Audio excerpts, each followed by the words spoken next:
Pozdravljeni. Nekoliko kasneje kot običajno, a na vrsto je prišel tudi naš zadnji brifing k veliki nagradi Nizozemske. Poglejmo si skupaj vse zanimive točke.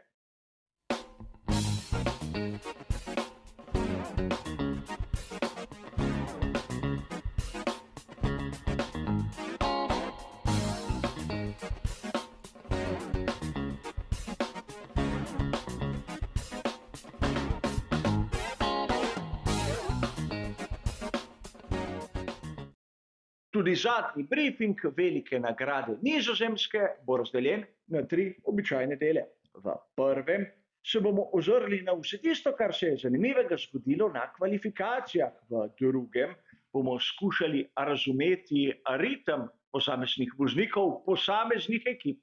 V tretjem pa bom predstavil moje osebno videnje glede možnih strategij za prihajajočo veliko nagrado.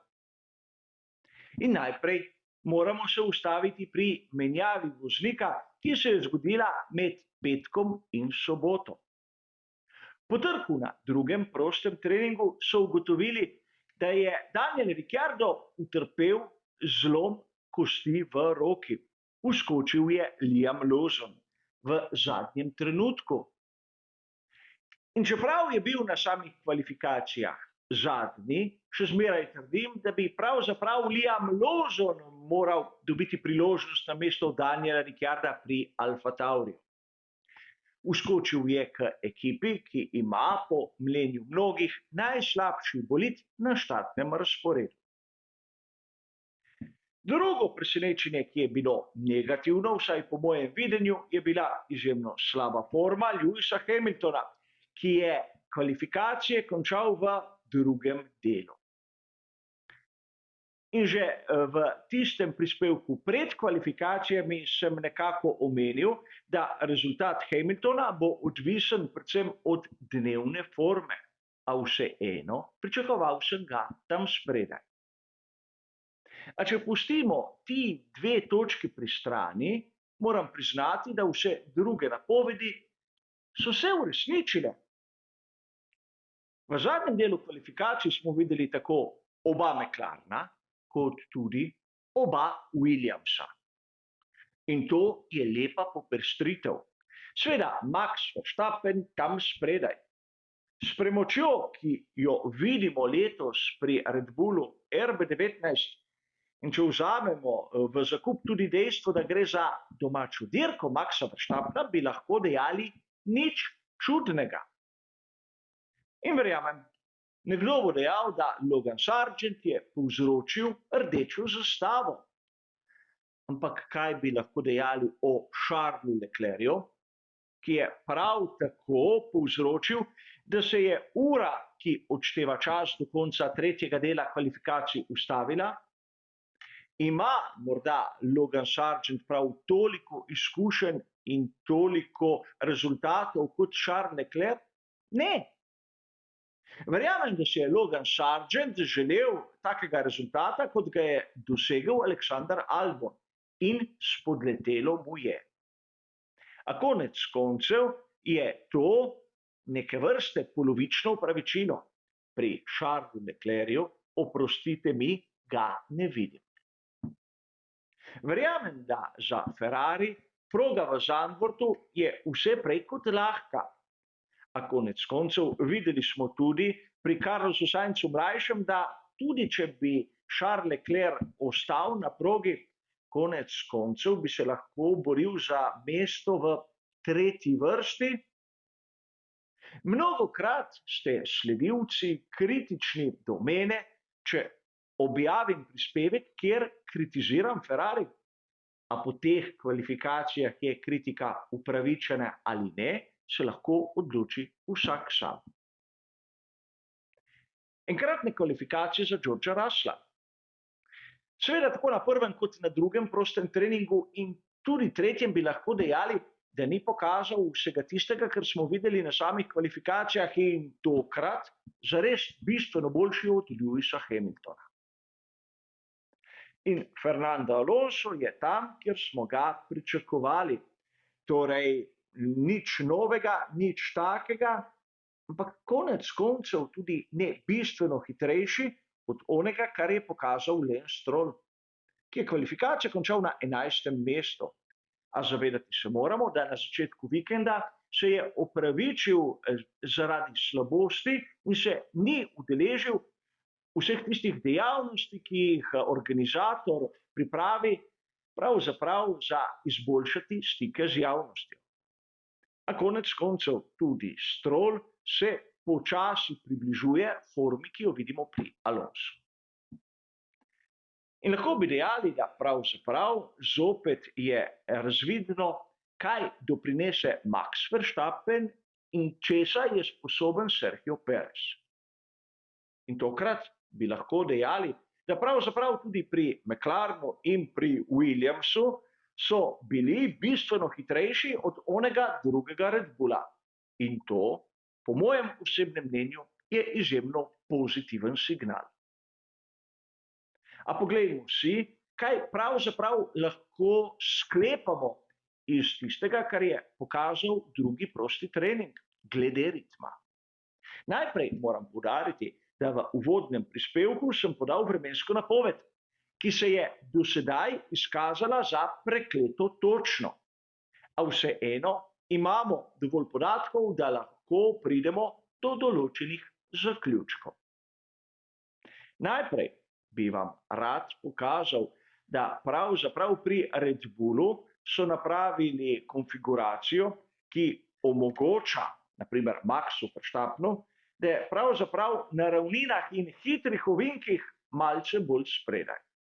To nam dokazuje tabela, kjer lahko vidimo, kakšno končno hitrost je posamezni voznik dosegel v točno točeni tipologiji ovinkov, da mnogi si mislijo, da je Max Verstappen najhitrejši v večinskem delu proge, ampak poglejte to primerjavo, kjer vidimo mikrosektorje Charlesa Leclerca in že prej omenjenega Nizozemca. Nisem prepričan, da je bil Max Verstappen v večini krogja hitrejši od Leclerca. In konec koncev lahko si pogledamo tudi to drugo analizo ovinkov, ker zopet vidimo, da pri Red Bullu so se odločili za rahlo drugačno nastavitev. A seveda, zopet se bomo ozrli na nekaj novega, malce neobičajnega.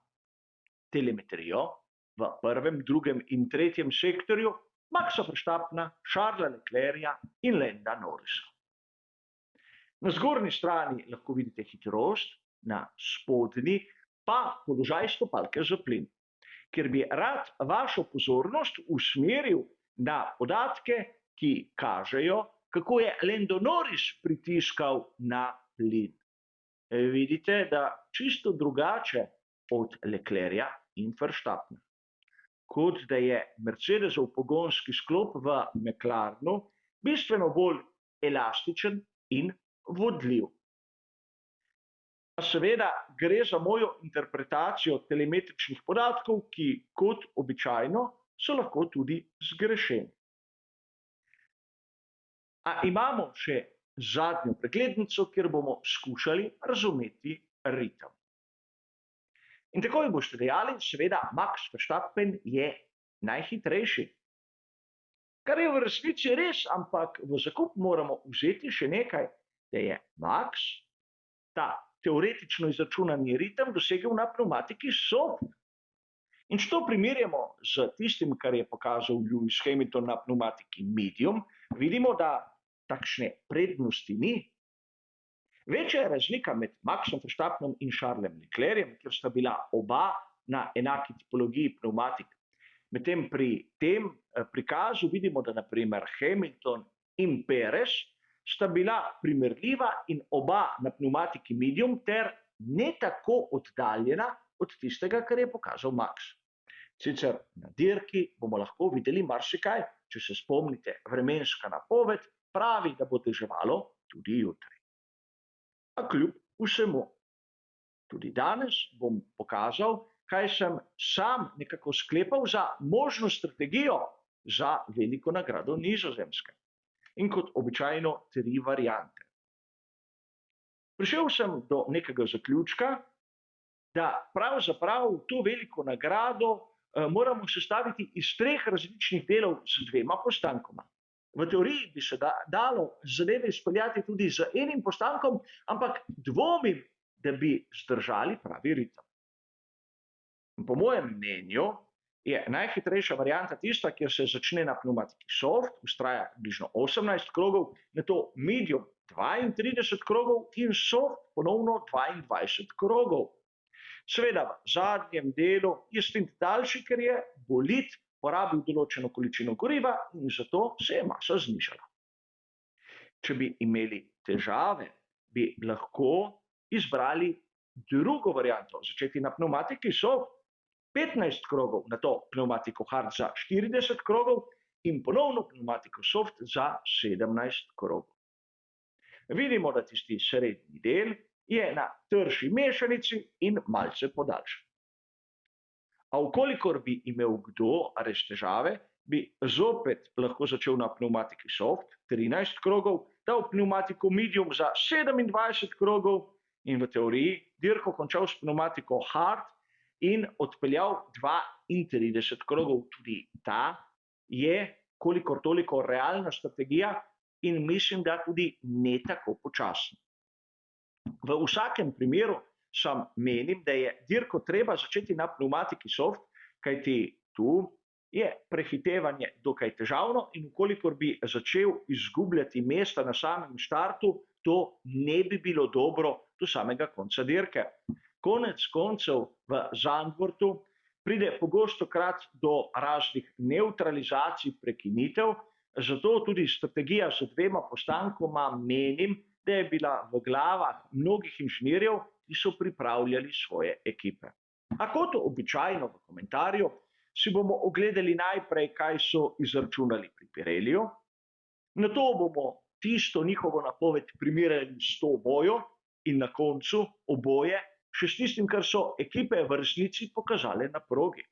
Sicer, kot sem povedal, zopet v drugem prostem treningu nisem dobil tistega, kar sem si želel, ampak glede na razpoložljive podatke so to moji zaključki. Videli bomo skupaj, ali sem imel prav ali ne.